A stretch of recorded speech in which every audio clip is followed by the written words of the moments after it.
Bueno, buenas tardes a todos. Bienvenidos a la sesión de hoy del Coloquio de Matemáticas de la Universidad de los Andes. Hoy tengo el gusto de presentarles a Ana María Botero. Ana María Botero fue estudiante de pregrado de la Universidad de los Andes, hizo su doctorado en Berlín y ahorita está de asistente postdoctoral en la Universidad de Ratisbona en Alemania. Y ella nos va a contar sobre volúmenes de espacios móduli y áreas de triángulos. Entonces, pues gracias Ana María por aceptar la invitación y la pantalla es toda tuya. Muchas gracias, Darío, y hola a todos.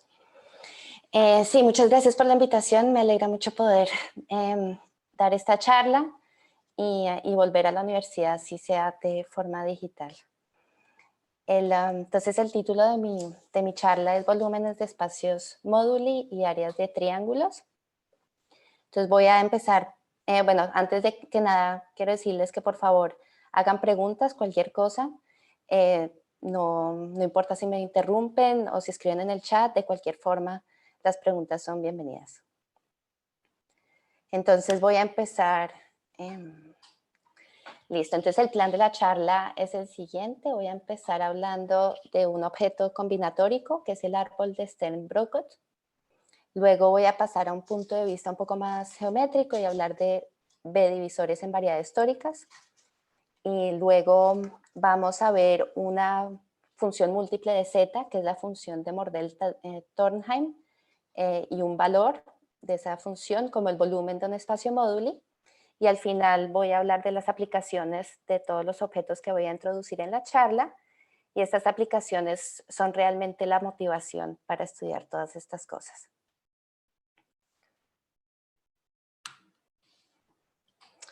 Bueno, entonces empezamos con el árbol de Stern-Brockott.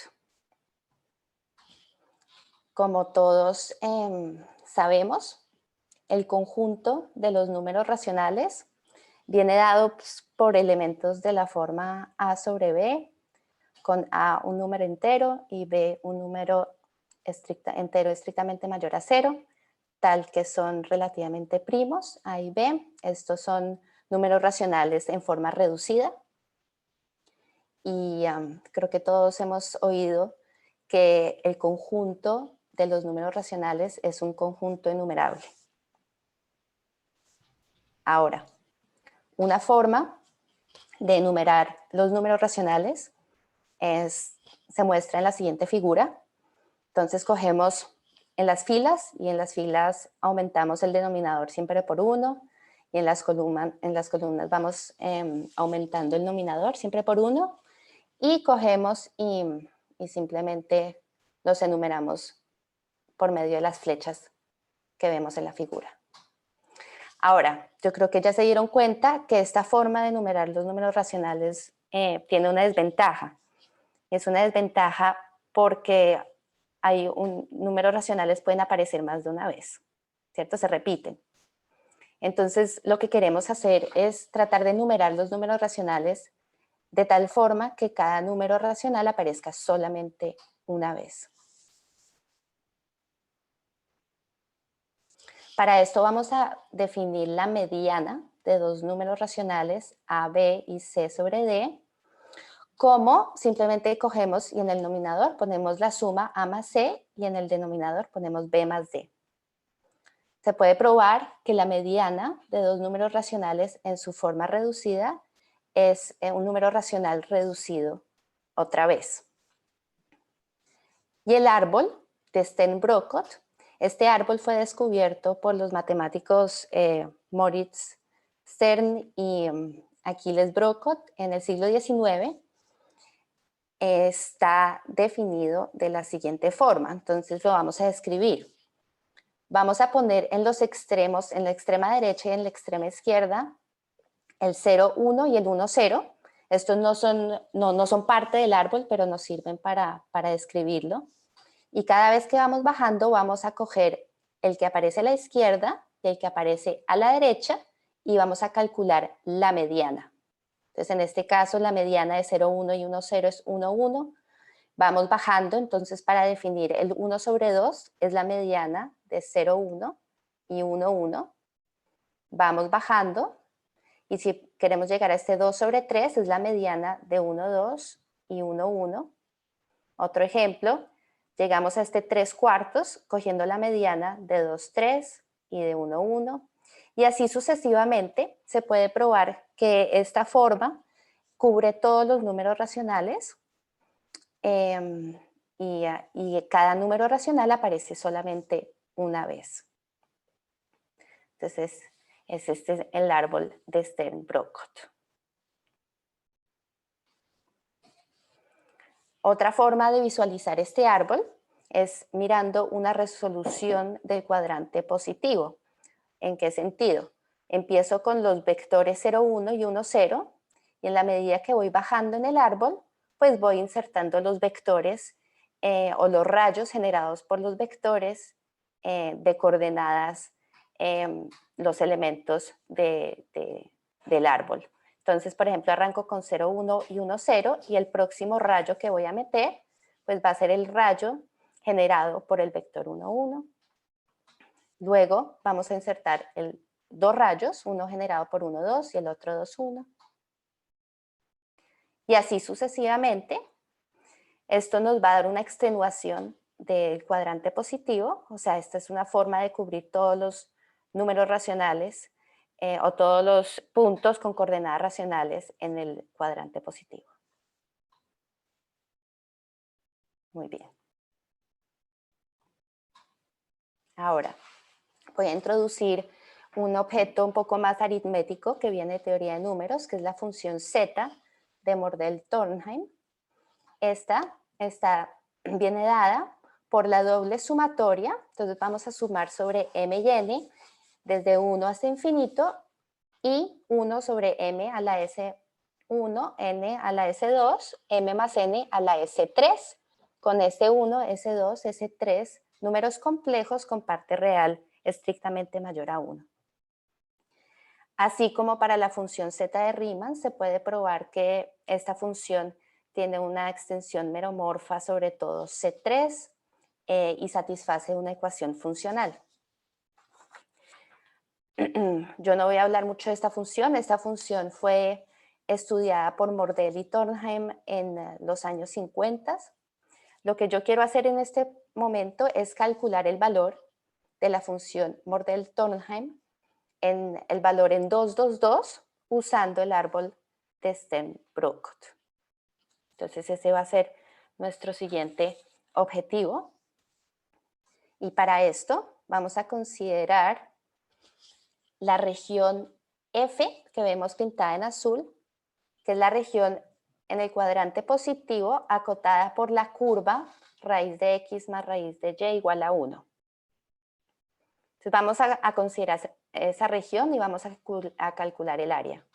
Ahora, muy fácilmente podemos calcular el área cogiendo la integral de 0 a 1 de 1 menos raíz de x al cuadrado y podemos ver que esto es un sexto. Entonces esto es una forma de calcular el área. Vamos a ver otra forma de calcular el área y esta es aproximamos el área de F por triángulos parametrizados por los elementos del árbol de Stern-Brockott. Okay, vamos a ver cómo hacemos eso. Entonces lo vamos a ver en esta figura. ¿Se acuerdan que el primer elemento del árbol era el 1 sobre 1? Entonces cogemos ese rayo, cogemos la forma de extenuar el cuadrante positivo con los rayos, entonces cogemos el vector 1, 1 y cogemos el corte de la curva y cogemos la tangente de la curva en ese punto. Entonces el primer símplice que vamos a ver acá es este símplice pintado en amarillo y vamos a calcular el área de ese símplice. El área del símplice amarillo es 1 medio por 1 medio al cuadrado. Después cogemos el siguiente punto en el árbol, que era 1, 2 y 2, 1. Este nos da entonces, si cogemos la tangente en este punto, esto nos va a dar los símplices pintados en café. Entonces esto es una figura simétrica. Tenemos este símplice de acá y este otro símplice de acá, que son de área 1 medio por 1 sexto al cuadrado. Luego cogemos el siguiente paso en el árbol, tenemos el vector 1, 3.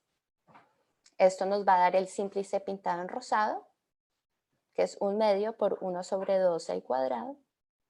Y así sucesivamente. El próximo va a ser el vector 2, 3, que nos va a dar los símplices moraditos, y así sucesivamente. Podemos ver que la región F va a ser cubierta por todos los símplices de esta forma a medida que vamos realmente cogiendo todos los vectores primitivos, todos los números racionales. Estos nos van a cubrir toda la región F. Entonces, otra forma de calcular el área de F, pues escogiendo la suma de todas las áreas de estos símplices. ¿Sí? En este caso, entonces, es la suma de todas las áreas para todas las parejas de números primitivos. Y el área, como vimos en la figura anterior, es 1 sobre m cuadrado, n cuadrado, m más n cuadrado. Entonces acá vemos cómo calculamos el valor de la función z de Mordell-Thornheim en 222, que está definida por coger la suma sobre todos los m y n igual a 1. Como vemos que acá solamente estamos cogiendo los números relativamente primos, entonces el cociente va a ser dado por el valor de la función z de Riemann en 6, cuyo valor es conocido. El valor de esto es pi a la 6 sobre 945. Y por otro lado, podemos ya, como ya sabemos, calcular el área de F. Entonces podemos calcular esta sumatoria de acá y nos da al final el valor de la función z de Mordell-Thornheim en 222 igual a pi a la 6 sobre 2835. Entonces esto es un ejemplo de calcular ese valor usando el árbol de Stern-Brockott.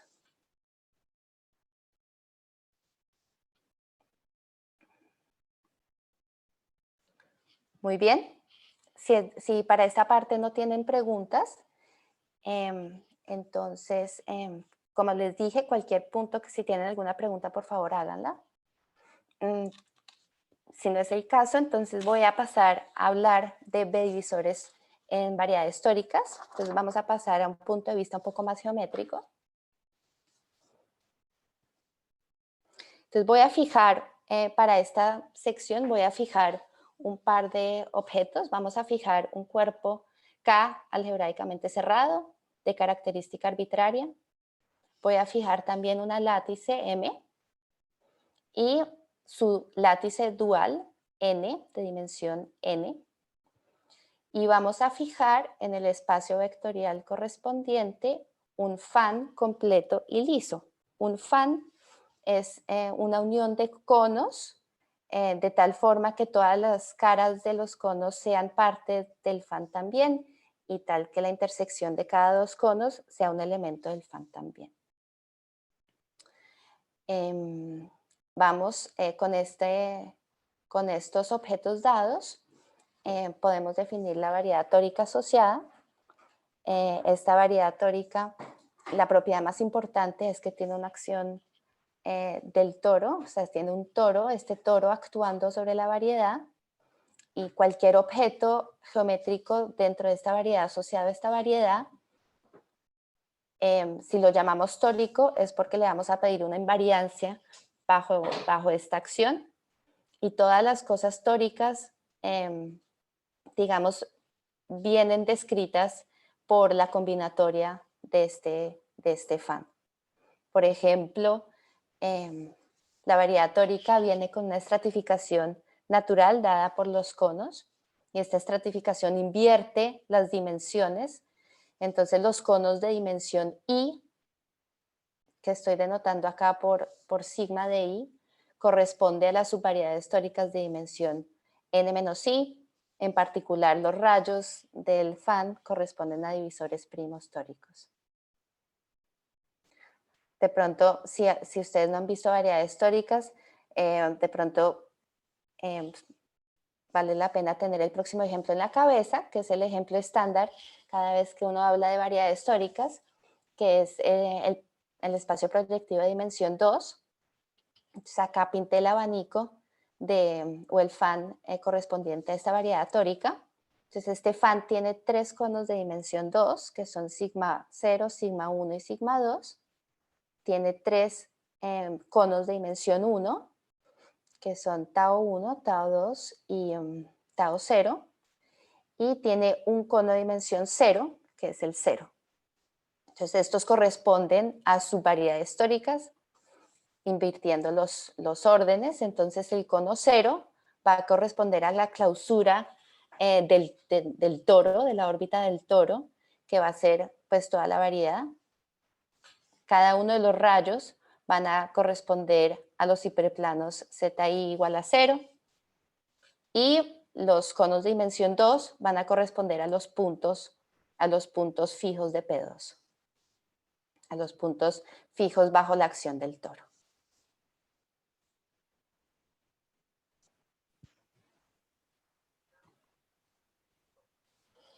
¿Ok? Entonces, teniendo de pronto este ejemplo en la cabeza, podemos definir un conjunto dirigido. ¿Se acuerdan que el sigma, el fan, está fijado? Entonces vamos a definir el conjunto dirigido que es de la siguiente forma. Son todos los refinamientos lisos del fan dado. Entonces el orden está dado por un fan es más grande que el otro si es un refinamiento. Sabemos que dados cualesquiera dos refinamientos de sigma, siempre va a haber un tercero que está refinando a los dos. Esto nos da una estructura de conjunto dirigido. Y como es usual en geometría tórica, que los elementos combinatóricos corresponden a objetos geométricos, también es el caso con este conjunto, y elementos de este conjunto corresponden a morfismos tóricos propios y birracionales de variedades tóricas. Entonces, teniendo el ejemplo de P2 en la cabeza, podemos ver el clásico ejemplo de un morfismo birracional y propio, es un blow-up. Si es tórico es porque estamos haciendo el blow-up en sus variedades tóricas.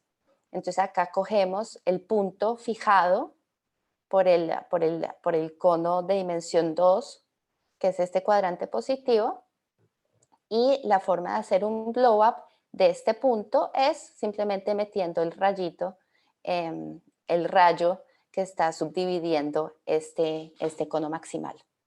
Entonces, este refinamiento corresponde a hacer el blow-up en ese punto. Y el conjunto que definimos antes, el conjunto dirigido, estamos considerando todos los posibles refinamientos de este dado. Y le ponemos el orden dado por uno es mayor que el otro si es un refinamiento. Muy bien. Y ahora vamos a ver la definición de un B divisor. Entonces, un B divisor tórico en la variedad tórica que fijamos desde el principio va a ser un elemento del límite proyectivo. Entonces, de este límite proyectivo con respecto a la imagen directa de divisores tóricos. Entonces, ¿qué es lo que estamos definiendo ahí? Para cada refinamiento del fan fijado, tenemos la clase de divisores tóricos. ¿Listo? Y cogemos este límite proyectivo con respecto a tomar la imagen directa de divisores tóricos. Otra forma de pronto un poco más intuitiva o más simple de ver un B divisor es el siguiente. Podemos ver un B divisor simplemente como una tupla, una torre de divisores tóricos, de divisores tóricos. Entonces, una torre donde cada elemento de la torre es un divisor y estos tienen que ser compatibles bajo tomar la imagen directa. Esto significa que son elementos del límite proyectivo. ¿Listo? Entonces,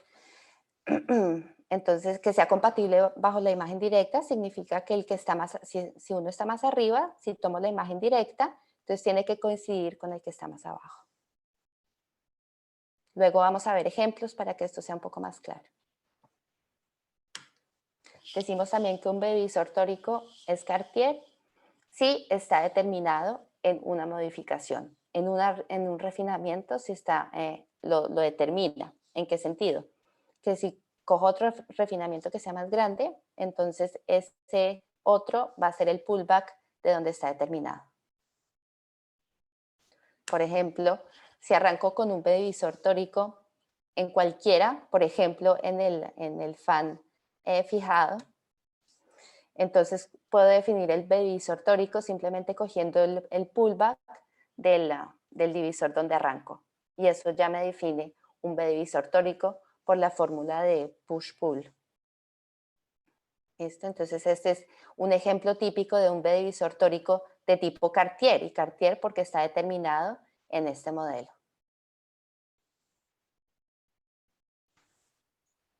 Pero de cierta manera todos los divisores tienen esa forma, ¿cierto? O sea, no arrancando desde el sigma, sino desde uno más arriba, pero de ahí en adelante siempre van a ser pushbacks, ¿o no? Esos son los tipos Cartier. Sí, sí, por eso, los Cartier. Sí, los Cartier son todos de ese estilo. Listo, Los Cartier vale. son todos de ese estilo, exacto.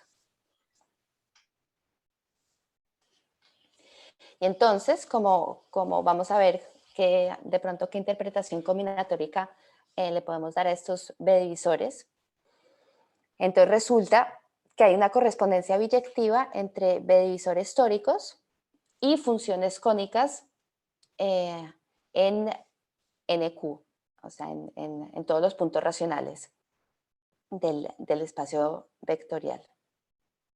¿Y cómo es esta correspondencia?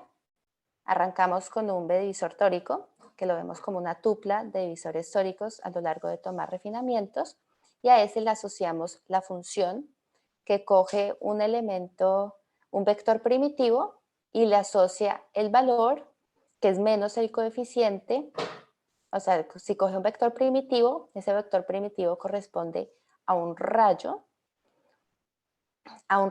en algún refinamiento del fan fijado, y le vamos a asociar menos el coeficiente de ese divisor primo en ese modelo donde estamos cogiendo el rayo. Esta es la forma típica de asociar las funciones a divisores. Normalmente son funciones lineales a trozos, definidas con regiones de linealidad dadas en la variedad tórica, en el fan donde estamos considerando los divisores tóricos, pero en este caso, como estamos considerando todos los refinamientos posibles, pues las funciones no van a ser cualesquiera funciones cónicas en NQ. Y como dijo Darío, los divisores tóricos Cartier van a estar determinados en un modelo, y esto van a corresponder a funciones lineales a trozos en NR. Entonces estas funciones van a ser todas continuas y van a ser funciones lineales a trozos, y con las regiones de linealidad pues definidas por el modelo o el refinamiento en donde este B-divisor tórico Cartier está determinado. Una pregunta, pero entonces, ¿cómo se ve uno? ¿Cuál sería un ejemplo de uno no Cartier? ¿Cómo se vería? Ahorita vamos a ver. Ok. Ahorita vamos a ver. Pero esto, digamos, ya nos dice, no estamos pidiendo ni siquiera continuidad, no estamos pidiendo absolutamente nada. ¿Sí? Esto nos dice ya que el espacio de B-divisores tóricos es muy grande, ¿sí? Es muy grande y muy difícil de controlar. Bueno, podemos poner cualquier tipo de valor en cualquier punto en vector racional y considerar todas las funciones. Pues que es relevante el signo menos en la El signo menos acá, la función esto es cónica. esto se hace de forma estándar en geometría tórica, y es para, después vamos a ver que hay una asociación entre positividad geométrica de visores y concavidad de las funciones. Entonces esto también es para que satisfaga esa propiedad de concavidad. Vale. Entonces, vamos a ver el próximo ejemplo, que este es un ejemplo de un B-divisor que no es de Cartier. Y entonces cogemos simplemente una función de Q a Q, que coge A y B y los manda a AB sobre A más B, si son positivos, y el mínimo de A y B de lo contrario. Entonces, ¿cuál es el B-visor que estamos definiendo ahí?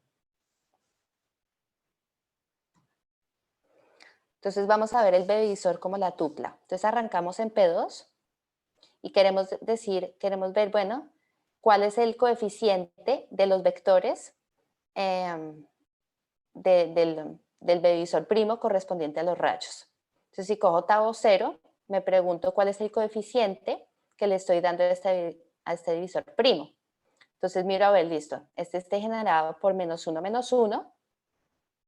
¿Cuál es el valor de la función? Pues -1, -1, entonces me voy a este lado y el mínimo es -1. Entonces cojo -1, entonces tengo acá un coeficiente de +1. Entonces el divisor en este modelo está dado por el hiperplano Z0 igual a 0 correspondiente. Ahora me voy a un blow up, ¿cierto? A un blow up. Y acá entonces me pregunto, listo, ¿cuál es el nuevo coeficiente que estoy poniendo? Porque el coeficiente de antes siempre tiene que ser igual por la propiedad de compatibilidad. Entonces solamente puedo añadir coeficientes nuevos a los divisores excepcionales que estoy añadiendo. Entonces acá me pregunto cuál es el coeficiente que le estoy añadiendo al divisor excepcional. Entonces miro otra vez y veo, bueno, este está generado por 1, 1. El coeficiente es 1 por 1 sobre 1 más 1, o sea, un medio, y le pongo un menos. Entonces el divisor en este modelo está dado por d tau 0 menos un medio del divisor excepcional. Y así voy a seguir. Entonces acá cogí otra vez y voy a hacer el blow up en este punto, insertando el vector 1, 2, 2, 1. Entonces me pregunto cuál es el coeficiente que le estoy añadiendo, que le estoy poniendo a ese nuevo divisor excepcional. Y ese va a ser entonces 1 por 2 sobre 1 más 2, o sea, 2 tercios, y le pongo un menos. Y así continúo sucesivamente, pero esa función no es lineal a trozos, entonces cada vez me está añadiendo más cosas, y cada vez que voy añadiendo divisores excepcionales siempre me van a dar nuevos coeficientes.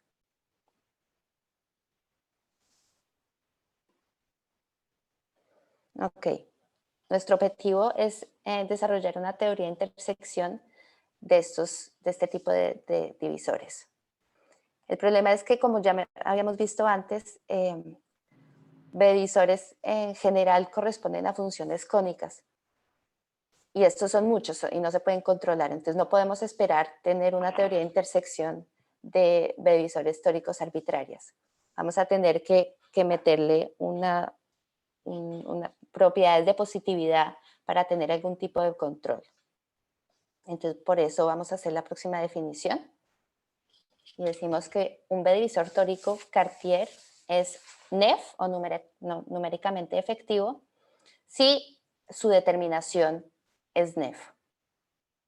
Eso quiere decir que en el refinamiento donde está determinado tiene esta propiedad de numéricamente efectivo. Y un B-divisor tórico, en general, no de Cartier, es NEF si es el límite en la topología débil de B-divisores NEF-Cartier. Entonces, en la topología débil de topología de límite proyectivo. Entonces, lo primero que pudimos ver es la correspondencia de esta propiedad de positividad en términos de funciones, si hay una correspondencia biyectiva entre B-divisores tóricos NEF y funciones cónicas que son cóncavas en NR. ¿Listo? Entonces, por un lado, vemos que esta propiedad hace que la función correspondiente sea continua, y no solamente continua, sino cóncava también. Entonces, esa concavidad hace que la teoría de intersección de visores tóricos, si uno le mete la propiedad de numéricamente efectivo, corresponde entonces o se puede estudiar usando teoría de medidas Monge-Ampère de funciones cóncavas en la esfera. Podemos reducirnos a la esfera por la propiedad de que son cónicas. Entonces, en particular, podemos calcular el grado de un B-visor tórico NEF. Este está bien definido y está dado por el volumen del conjunto de estabilidad de la función cóncava asociada. Entonces vemos que el grado del B-visor tórico NEF, que es por definición el número de autointersección maximal, viene dado por n factorial por el volumen del conjunto de estabilidad asociado.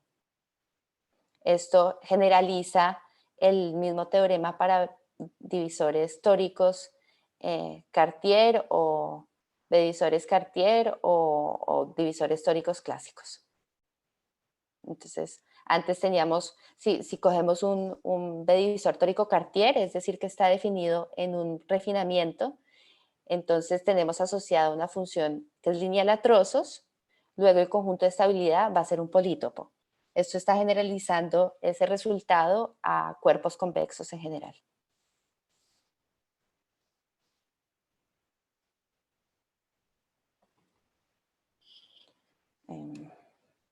Entonces acá tenemos otra vez el ejemplo que teníamos antes, que era el B-visor tórico definido a través de esta función.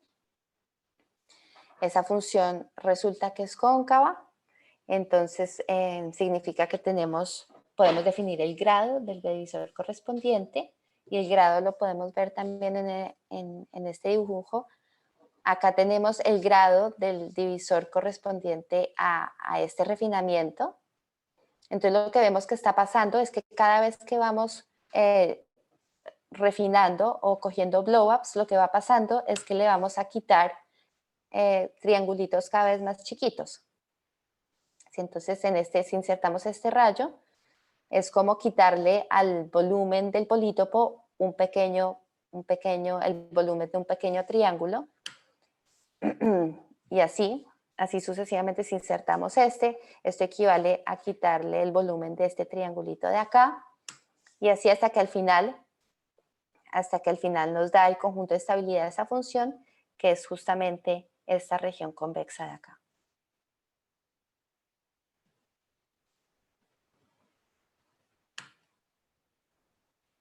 Y ahora de pronto, para hacer referencia otra vez al árbol de Stern-Brockott y a la función múltiple Z de Mordell-Thornheim, entonces vemos que es justamente que el complemento del conjunto de estabilidad viene dado por esa región que habíamos visto antes, que es la región acotada por la curva raíz de x más raíz de y igual a 1.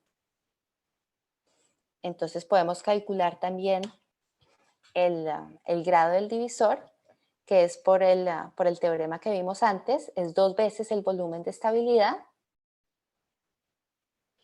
que lo podemos también calcular en términos de esta sumatoria, que es 1, la región, el volumen del símplice, menos la sumatoria que ya habíamos visto antes, que cubría toda el área de esta región en azul, que habíamos visto que era 1/3, entonces tenemos 1 menos 1/3, es 2/3.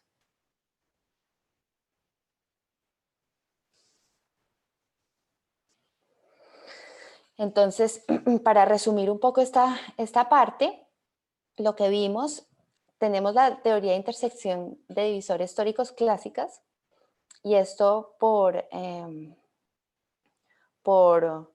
teoremas sobre todo de Fulton y Sturmfeld.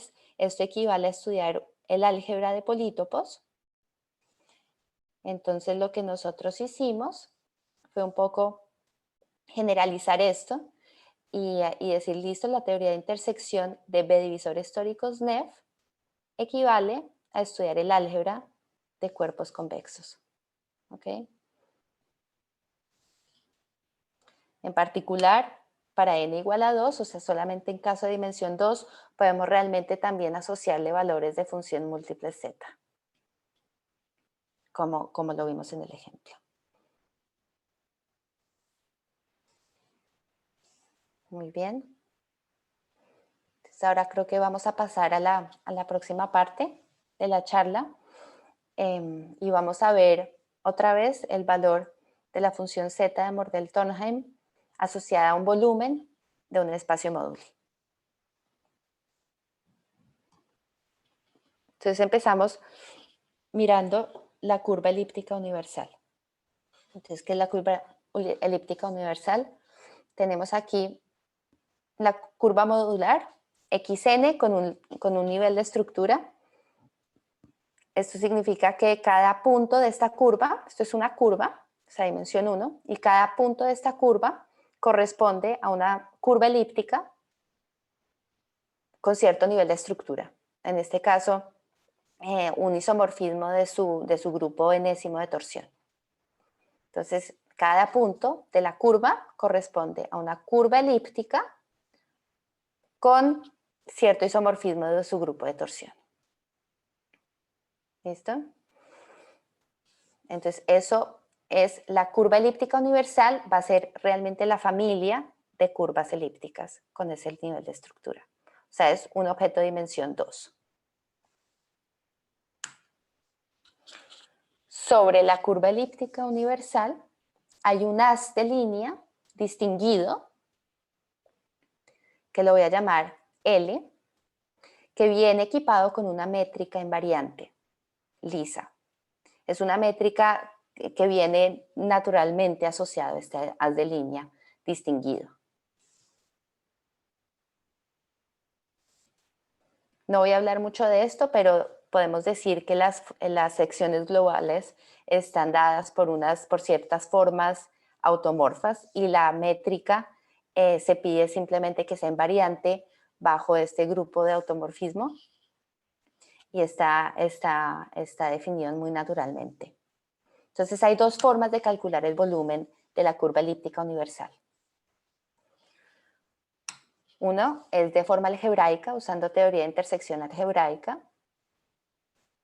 Y otra es de forma analítica, usando geometría diferencial. Entonces vamos a tratar de calcular primero el volumen en términos algebraicos. Ahora, para hacer teoría de intersección algebraica, siempre necesitamos hacerla sobre espacios compactos. No está bien definida sobre objetos no compactos. Entonces, lo primero que tenemos que hacer es considerar una compactificación de la curva elíptica universal. Para esto hay una forma de hacerlo. La curva modular la podemos compactificar añadiendo las llamadas cúspides, que son estos punticos que pinté en rojo, que tienen interpretación modular también. Cada cúspide corresponde a un polígono de dimensión con n lados. N es este n también que nos da el nivel de estructura. Entonces esto nos da una compactificación de la curva elíptica universal. Sobre cada cúspide estoy añadiendo un polígono.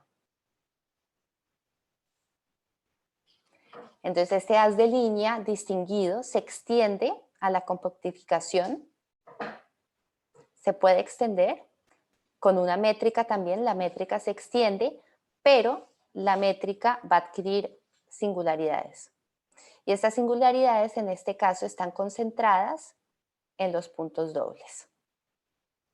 En los puntos dobles vamos a tener singularidades. De todas formas, se extiende y podemos calcular el volumen. El volumen como el número de autointersección de este haz de línea metrizado sobre la compactificación. Calculamos el número de intersección y para el caso de n igual a 4 nos da 136. Muy bien, esto es un número. Ahora vamos a ver otra forma de calcular el volumen, que es la forma analítica. Entonces podemos considerar la primera clase de Chern del haz de línea metrizado. y podemos calcular el volumen analítico como la integral del producto wedge de esta primera clase de Chern. Esto sí lo podemos hacer usando la métrica suave en la curva elíptica universal. Sin compactificación, esto está bien definido y esto nos da 128. Y 128 no es igual a 136, entonces nos podemos preguntar qué es lo que está pasando y por qué no son iguales. Resulta que la diferencia o que el hecho de que no sean iguales se puede explicar por la no functorialidad de este volumen algebraico. La no functorialidad me refiero al hecho de que depende, el volumen algebraico depende en este caso de la compactificación. Entonces, si cogemos otra compactificación, ¿sí? Por ejemplo, teníamos esta de acá y simplemente hacemos un blow up en el punto doble. Cogemos este blow up de acá, esto nos da otra compactificación. Resulta que este número de autointersección, si lo calculamos sobre esta compactificación, va a ser distinto a si lo calculamos en esta compactificación de acá. Listo, pero entonces, ¿qué podemos hacer? Porque nos gustaría que sean compatibles la teoría analítica de volumen y la teoría algebraica. Entonces, la solución, en este caso, es considerar todas las compactificaciones toroidales de la curva elíptica universal y codificar las singularidades de la métrica en un B-divisor toroidal. Entonces, B-divisor en el sentido de B está para birracional y con este B-divisor pues podemos considerar absolutamente todas las compactificaciones toroidales. Y tratar de hacer entonces el cálculo de teoría de intersección con un B-divisor de estos. Entonces vamos a ver qué funciona en este caso. Entonces localmente lo que queremos hacer es codificar las singularidades de la métrica en un B-divisor tórico correspondiente a la función cóncava que ya habíamos visto antes, AB sobre A más B. Entonces esta es la figura, el caso muy local alrededor de uno de estos puntos dobles. Entonces acá podemos coger una vecindad que va a ser tórica y empezamos a hacer blow-ups cada vez más. Entonces el dibujo tórico es el siguiente, pues acá tenemos este punto doble que corresponde a este cono y cada vez que hacemos un blow-up pues estamos introduciendo rayitos y abajo estamos estamos calculando entonces la diferencia o los términos de corrección de tomar el producto de intersección en un lado a en el otro. Entonces la diferencia, el término de corrección entre tomarlo acá y tomarlo acá corresponde justamente al área de este triangulito de acá. Y así sucesivamente, o sea, estos términos de corrección están codificados en esta función cóncava de acá. Entonces al final lo que vemos es que para calcular todos los términos de corrección, o sea, calcular los residuos de la métrica a lo largo de todas estas compactificaciones, corresponde a calcular el área de este cuerpo convexo. Y vemos que en este caso funciona y calculamos, entonces parametrizamos localmente las compactificaciones toroidales por los elementos del árbol de Stern-Brockott y calculamos. Entonces tenemos por un lado el B-divisor, que es tomar todas las compactificaciones toroidales y lo vemos como el límite sobre estos elementos del árbol. Cada elemento del árbol nos va a dar una compactificación toroidal distinta y calculamos este volumen, este límite y cómo, pues fijamos una compactificación y calculamos el término de corrección que va a ser justamente el área de este cuerpo convexo. Pero ¿cuántas veces tenemos que sumarlo? Pues tenemos ese término de corrección por cada punto doble del polígono y tenemos un polígono por cada cúspide. Entonces eso nos da n, que es los lados los puntos dobles, por el número de cúspides por 2 por esta sumatoria del volumen de los triángulos, que esto es el área de esa región, de la región correspondiente al término de corrección. Entonces esto ya lo habíamos calculado antes y nos da 136 menos, en el caso de n igual a 4, tenemos 6 cúspides en ese caso, y 2 por esta sumatoria, y esto como ya habíamos visto, ya lo habíamos calculado, y nos da al final 136 menos 8, que es efectivamente 128, que era lo que habíamos visto, que era el volumen en términos analíticos. Ana, ¿y cuándo va a existir una compactificación que sí dé el valor correcto? ¿Cómo qué condiciones? O Eso es algunas eso sí son condiciones entonces en el tipo de singularidades de la métrica. Entonces, por ejemplo, singularidades de la métrica, uno habla de métricas, siempre estamos considerando métricas positivas, entonces uno habla de métricas de tipo PSH. PSH son cierto tipo, digamos, de funciones, y uno puede decir, uno puede definir una métrica con cómo son las, localmente, qué tipo de singularidades tiene, si son tipo log o suaves, y resulta que tienen singularidades o son funciones PSH con singularidades analíticas, y esto va a corresponder a que existe una compactificación en donde el producto de intersección coincide. Pero digamos que esto es una clase pequeña de métricas PSH en ese sentido. Pero se puede definir exactamente cuándo y cuándo no.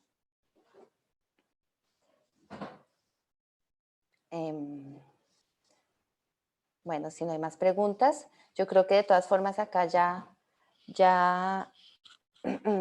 termina la charla. Ah, no, todavía tenemos que hablar un poquito de las aplicaciones, perdón. Pero vamos a ver un poquito cuál es la motivación de estudiar esto. Pues la motivación es uno de los objetivos grandes de teoría de números, es medir la complejidad aritmética de un objeto. La complejidad aritmética, por ejemplo, cómo distinguir 1 de 1000 sobre 1001.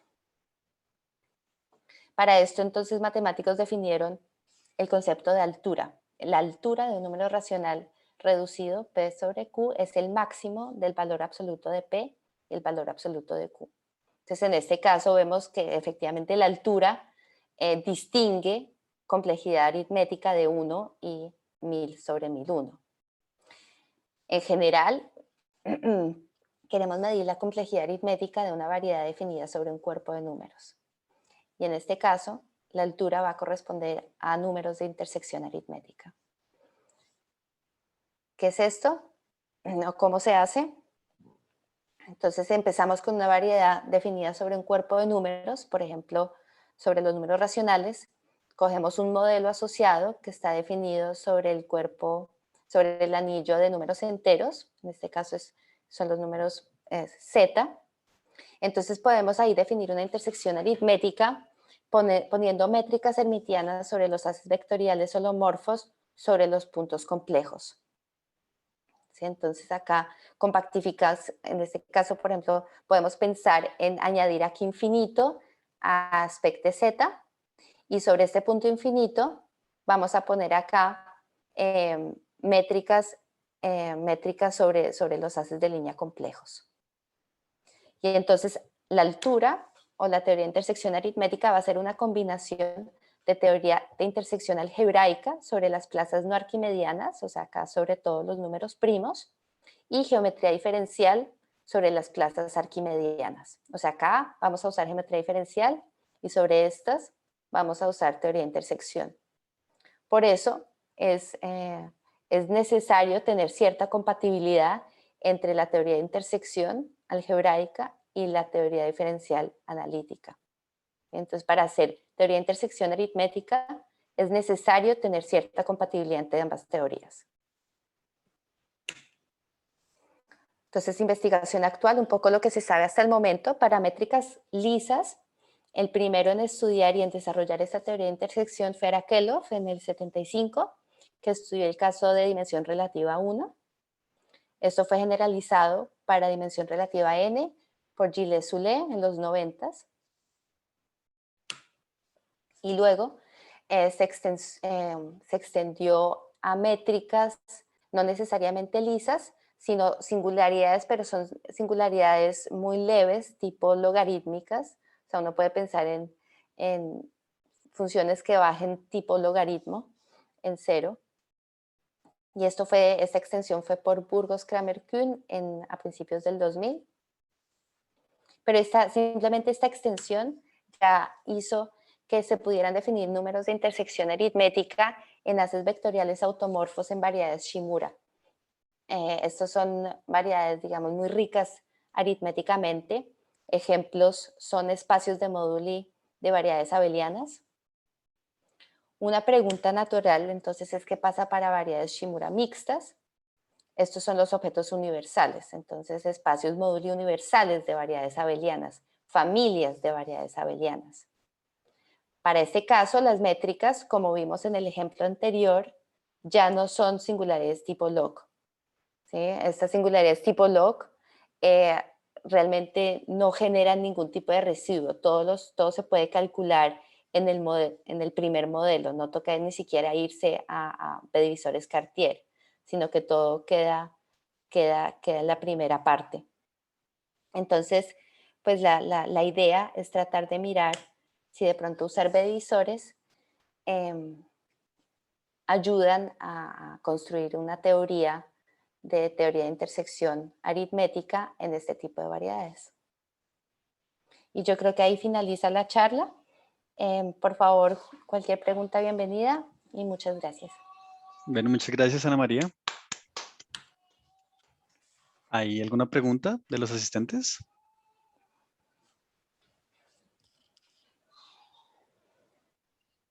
Yo tengo una pregunta muy chiquita, si pudiera. Tú al principio estabas explicando cómo usar el árbol de Stern-Brokat, ¿cierto? Para calcular este volumen del polígono que te iba a quedar ahí y lo asociaste con esta función multizeta que había al principio.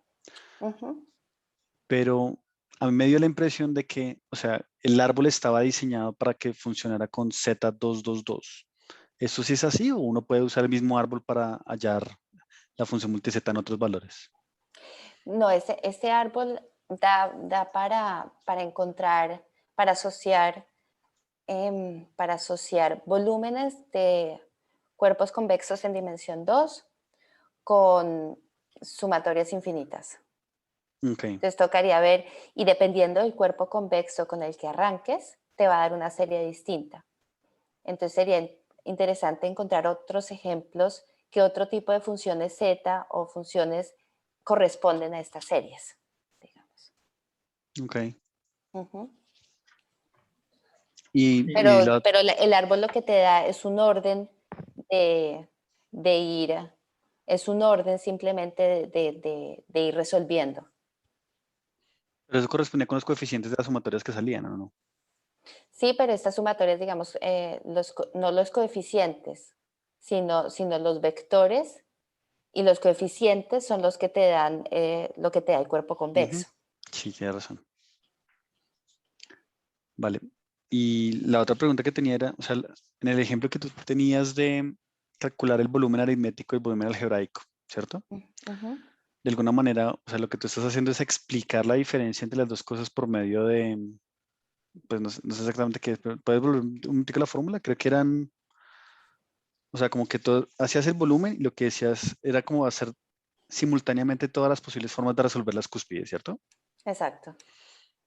¿Eso es un proceso que se puede hacer en general, siempre que uno considere una curva elíptica de ese estilo, o es simplemente como, mejor En dicho? este caso es en general. En este Sí. caso es en general, y en general esto, digamos, se puede mostrar que cogiendo el límite o cogiendo todas las compactificaciones de un espacio dados y usando la teoría de intersección de divisores positivos, nos va a dar efectivamente el volumen en términos analíticos. Sí. Ok. Pero esta cuenta que tú hiciste la hiciste para n igual a 4, ¿cierto? Sí, esta cuenta es para n igual a 4 y yo digo que en general no solamente para curva elíptica universal, sino digamos cualquier variedad para cualquier haz metrizado positivamente. Ok. Mm, mm. Y bueno, tal vez la última pregunta que tenía era, digamos, ese cálculo de que el volumen analítico da 128, ¿se sabe que para n igual a 4 es 128 o se tiene una fórmula explícita que da un n y me diga cuál va a ser el volumen analítico? Se puede calcular, digamos que toca hacer, calcular integrales, pero para cualquier n se tendría una fórmula. Ok, vale. Muchas gracias. ¿Alguien más tiene preguntas? Sí, cuando yo construyo ese divisor con las compactificaciones, más o menos estoy construyendo como un tipo de invariante sobre las compactificaciones, porque estoy como juntándolas todas en un mismo objeto de tal manera que pues todas estén ahí metidas, no importa de cuál sea. La pregunta es qué, o sea, estás cogiendo, O sea, creo que es una diapositiva antes, cuando tomas este divisor sobre o sea, construyes este divisor con todas las compactificaciones. ujú, O sea, eso es, digamos que tal vez como, solo estoy preguntando, tal vez ujú. como un tipo de invariante sobre o sea, como sobre la manera en la que construyes esas compactificaciones. O, Pues las compactificaciones de todas formas estás considerando todas. Y para cada compactificación hay un divisor o un haz de línea en esa compactificación. Y tú lo que estás pidiendo es que sean compatibles bajo tomar la imagen directa. O sea, que si coges un haz de línea en la compactificación que tienes a la izquierda, tú le estás pidiendo que la imagen directa sea el haz de línea que construyes en la compactificación que tienes aquí a la derecha. Esa es la propiedad de compatibilidad que estás pidiendo y de resto, simplemente en cada compactificación tienes un haz distinto. Entonces quieres mirar a ver si puedes calcular el límite del producto de intersección sobre todas las compactificaciones. ok, Y si ese límite tiene sentido y está bien definido. Y en este caso sí, por la propiedad de positividad que te lo va a dar en este caso la cierta positividad de la métrica. ok, creo que entendí, gracias. Vale. ¿Alguna otra pregunta? Sí, yo tengo una pregunta. Entonces, creo que parte importante de esta construcción es que consideraron los bedivisores NEF Ujú. y que les dio este tipo de métrica. ¿Qué pasa si, o sea, pones otras condiciones sobre esos divisores, o sea, más restrictivas que NEF o algo así? ¿Salen otras métricas importantes? ¿Estás mirando eso o no tiene mucho sentido? Puede que sí tenga sentido, pero digamos que también así, o sea, como que parece ser que la teoría de intersección de B divisores un poco se puede pensar intuitivamente en producto de corrientes y corrientes positivas son las que definen una buena teoría. Mm, Entonces, en ese sentido, digamos, creemos que el término de NEF es el apropiado, pero de acuerdo que podría uno considerar otras cosas. Por ejemplo, al principio consideramos simplemente el caso tórico, qué pasa si uno solamente pide continuidad o hasta que sea Lipschitz continua, pero encontramos ejemplos donde ni siquiera con Lipschitz continua es suficiente para definir teoría de intersección. Pero Porque, esas métricas corresponden con como propiedades geométricas. O sea, si sí, pones una... sí, Ah, ok. sí, sí, es correspondencia. ¿Alguien más?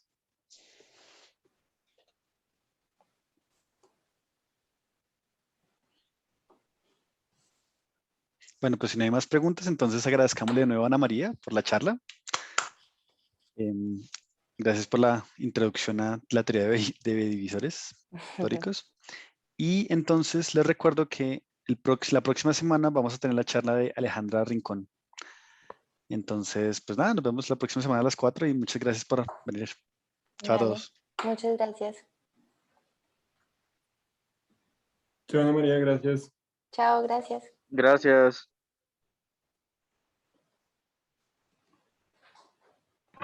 Gracias. Chao.